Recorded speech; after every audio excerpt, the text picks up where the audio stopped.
Questions about the boosters. To help us answer that is Dr. Jennifer Caudle, who's gained a huge Instagram following because of her excellent real-world advice about all things COVID. And Dr. Peter Hotez, world expert on vaccines. He is the director of the Center for Vaccine Development at Texas Children's Hospital. Our first question is an email from Joanne. She wants to know who should get the booster right now and when will it be available for everyone?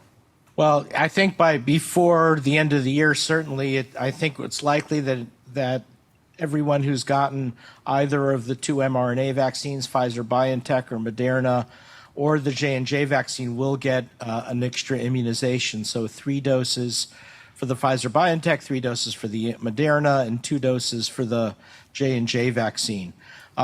Exactly who's going to be eligible to get vaccinated, I think it's going to be universal over time, but we'll see if that comes out in stages, and we'll learn more from the FDA VRBPAC meeting on September 17th. Dr. Fauci says we are on track for a date later this year, but there's a lot of steps and approvals that have to happen first. Next question is from Sylvia from Georgia. What's your question, Sylvia? I really like the football analogy that you did, and it leads me right into my question. I've been hearing that 8 months is about the right time to get the vaccine booster, but how would I know if my antibodies are low enough for me to even need it? Dr. Caudle, 8 months, and do you need to know your antibodies? First of all, I should say we know that those people with weakened immune systems are eligible for a 3rd dose now who got Moderna and Pfizer. That's 28 days after their series. But when we talk about the booster, we're talking about the general population. And there have been 6 months, 8 months sort of thrown around. Well, what determines which date it is and how long it is the science. And that's what we are waiting for. What we do know is that when we learn when we should get that booster, when that information comes, we should all go out and get it. That's very important. And to your next question about do you need to get antibody testing before, the CDC does not recommend antibody testing before the booster or even afterwards to check for immunity. Yeah, I bet the vast majority of people are fine for the short while anyway. And sometime this fall, we'll figure it out. All right, next question is from Elsie, joining us from New Jersey. Take it away. For people who got Moderna or Pfizer, do they have to get the same booster as the vaccine they originally got?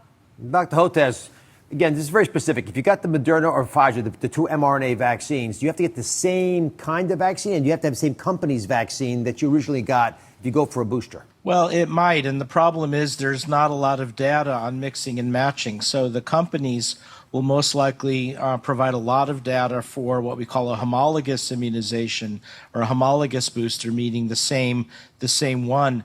But there won't be that same level of data for effectiveness or for safety. So almost certainly the recommendation is going to be stick with what you've started with. I guess personally, I'm going to stay in the same lineage. I am right? too. Whatever I got the first time, I'm getting again. Keep too. life simple. Dr. Hotez, is the booster just going to be a 3rd dose of the original? Why not create a new vaccine more targeted to new variants? Well, you might not need it. So I think a 3rd immunization may be adequate from the limited data that we've seen coming out of Israel.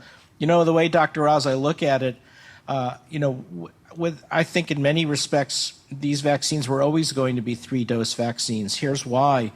When we gave those first 2 immunizations when the vaccines were released, you remember they were between 3 and 4 weeks apart, 3 weeks for the Pfizer-BioNTech and 4 weeks for the Moderna vaccine. And we did that because it was important to get everybody vaccinated, the healthcare providers, the nursing home residents, and it saved a lot of lives. It was a good decision. The problem with that is that's not the schedule you would give if you wanted to create long-lasting, durable protection.